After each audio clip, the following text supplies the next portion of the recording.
Hello, TheSuffolkRam everyone nerds. Welcome to my review of Doctor Who Series 11 Episode 6, Demons of the Punjab.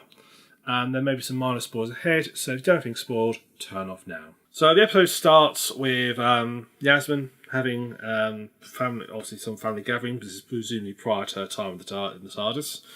And she meets her gran, and there's a sort of bit very quite forced dialogue actually at the start with her gran, and discussing how she's the first woman married in Pakistan, and she starts giving some of her granddaughters and daughters gifts, and she gives Yasmin this watch, which is smashed, and she says, "Oh, well, thank you much," and her father initially says, "Oh, why don't we get it repaired?" And the grand says, No, do not repair this watch. It's very important it remains broken."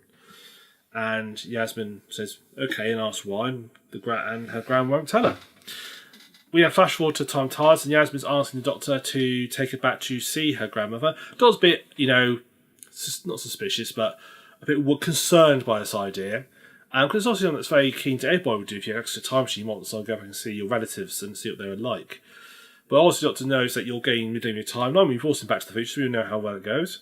And also, obviously, the previous time Doctor dealt with this sort of situation, it didn't go well at all. When Rose went back on Father's Day, it really did not end well at all and caused all sorts of time issues.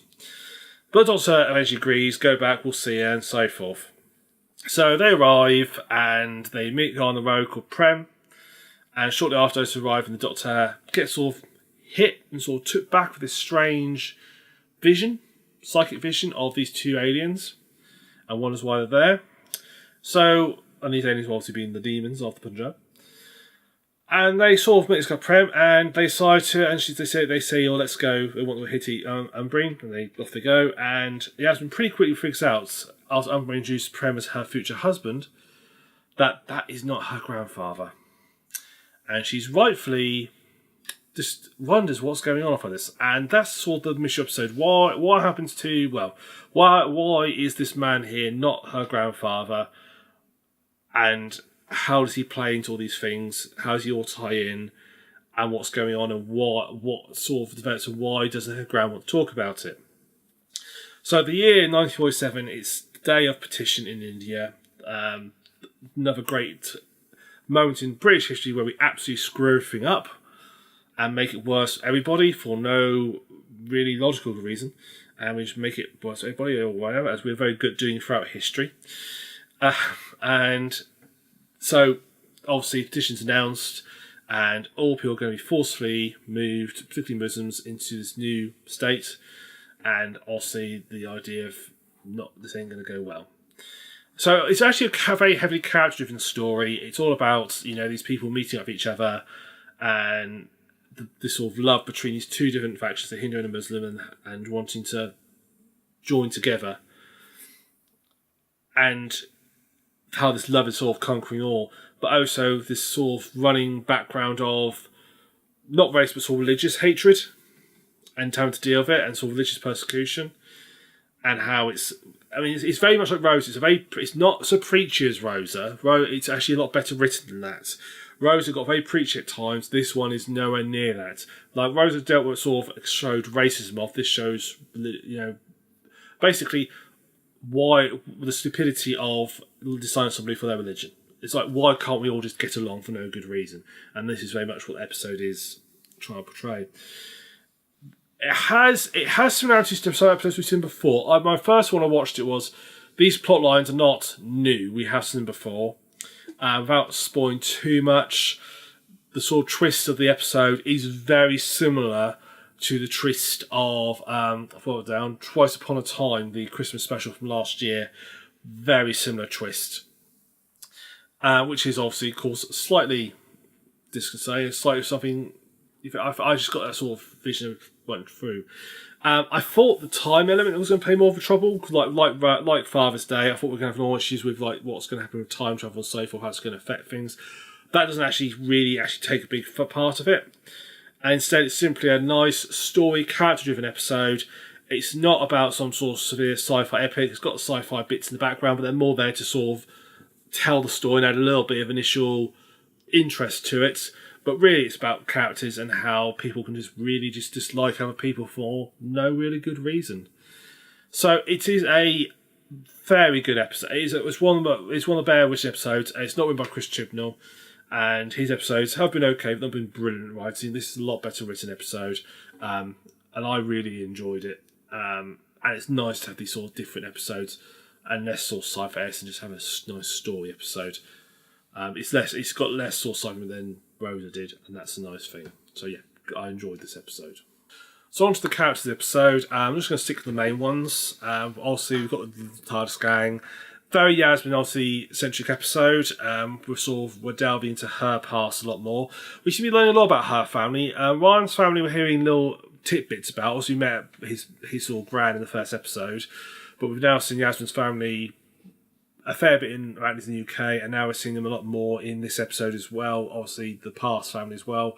So we're delving a bit more into her family tree, which is not a bad thing. It's interesting to see there's a bit about the characters. It also doesn't get too obsessed with it. So obviously Yasmin's gran, played by two different actors, because obviously the old and the old version. So the older gran, Umbra, is played by Liana Dingra. I'm sorry if I pronounced that wrong. I'm doing my best. I'm sorry. And she does this very great sort of, obviously, I think a nice gran, but Osa's not afraid to speak her mind, and Osa has a bit of a snarky sense of humour. One of you'll see more of her, or whether she's passed on by the time Yasmin reaches the TARDIS. The younger one is played by Amita Suman. Sorry again. And she's very she's sort of good at sort of keeping that little bit of spirits with her, and you can tell that they do feel like the same character. Although they've been portrayed differently by different people, they do feel like they're the same character, and one's grown to the other. The other sort of main characters, you've got Prem, played by Shane Zaza, and his brother, Manish, played by Hamza Jitota. Again, I am sorry if I'm pronouncing these wrong. Those are sort of three. There are a couple of characters, but these are sort of the three main ones we need to worry about for this episode. I thought Manish, I was happy. I thought he was quite good. Young Umbri, I thought she was quite good. Wasn't so sold on Prem. I didn't think his acting was quite so good. He just found a little bit. A couple of places I just felt it felt a little bit wooden. Not bad, but just felt a little bit wooden in a couple of places. But it was an interesting dynamic. It's also the main dynamic between these two is the two brothers, Prem and Manish, and the two characters the actors do bounce well off each other. And the way it escalates is very interesting, very well delivered. It does, and it's got the ending of it is so. I mean, Prem, I will say he does a brilliant ending, so nicely. Something like that's great. It has got a brilliant ending as a result of this two, and they do bounce off well. This one is one to get you in the feels. It didn't really burst into tears, but I certainly sort of went, oh, when I watched it. So they did a good job portraying that. I just thought Prem's actor could have been a little bit wooden in places, but that's probably just an opinion on that one. But yeah, some of the characters were quite good. The Doctor, although he's involved, she's still quite at the forefront. Ryan and Graham sit more in the background this episode. They're there, but this is really Yasmin showing. That's good actually. You need to write it so that we see one character sort of taking the fore and sort of being the front, and that's why it's fine to have a sort of central episode around one particular character. That's absolutely fine. That's good. And so it doesn't matter when the other characters will step back. But that's one of the nice things when you have these big sort of ensembles. You can do that. The Day in the Spotlight episode, you can do it, which is nice. So yeah, good characters in this episode. So on to production. This episode has been written by Vinay Patel. I finished the first episode. I see it's totally written by somebody else. I know Rosa was written, I've forgotten her name now, but Chris Chibnall was still involved with that, and he's done all the others. So this is the first one I think was written totally by somebody else. He's previously written a TV movie called Murdered by My Father, which I've not heard of, haven't seen, but it's on IMDb, and it's got reasonably good reviews on IMDb. So, I'm for that. It's definitely one of the better written episodes we've had this season. Chris Chibnall's writing has been fairly hit and miss. Mainly, that's not fair. It's just not been very good. It's not been brilliant writing. It's been okay, but I don't know. I just haven't got the classic, really good episode writing that we've had from the previous season. Even Although Moffat's not a great example because he did some awful episodes, but has been the greatest win so far. So this is nice, this episode, and I think he's done a very good job writing it. I enjoyed the character development and so forth, and the sort of plot line. It's nice to have a little different type of plot every now and again, and this is like a second sort of like, let's have a plot that's just about characters and not actually about heavy into the sci-fi. So that's him. Directed by the same man who directed The Woman Who Fell to Earth. You can see some similarities. It's very cinematic sort of episode. Some of the vistas are absolutely amazing. Apparently it's filmed in Spain, and some of the vistas are absolutely incredible. It looks like a beautiful place. It's hard for me to judge how well it does selling the sort of 1940s rural Indian farm, because to be honest with you, I've never seen any. I've seen any photos, so I can't just comment. But it looked convincing, but I don't know how much that was. The circus version of 1947's Indian farm were actually quite realistic. But yeah, really, I thought it's been fairly well produced. Very minimal CGI, really. I mean, there's been some of it with this sort of teleportation and so forth. But actually, it was done very well. You can almost do it with camera tricks. So I think actually and there's some also bits later on which are quite computer graphic heavy. But I actually think it was well done. The big enemies, I think, look quite cool. They're sort of multi-eyed face masks you see later on. They look really neat and cool. I think they do as well.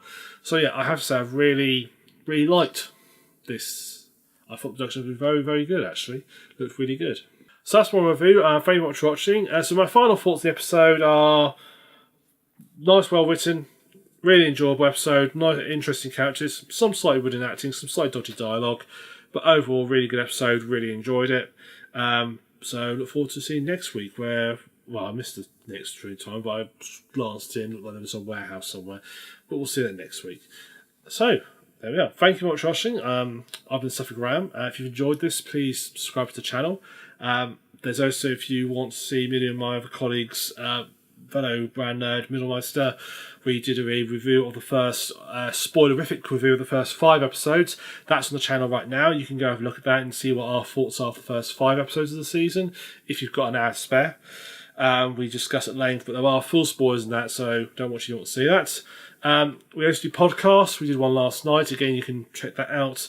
And we do it fortnightly, so you can check us next week at our next podcast in a fortnight's time and give that a watch. So yeah, really great. I hope you've enjoyed it. If you have, I said please subscribe. I look forward to seeing you in a week's time when we review the next episode. So for me, TheSuffolkRam, I'm from Round Nerds. Thank you very much for watching. See you then.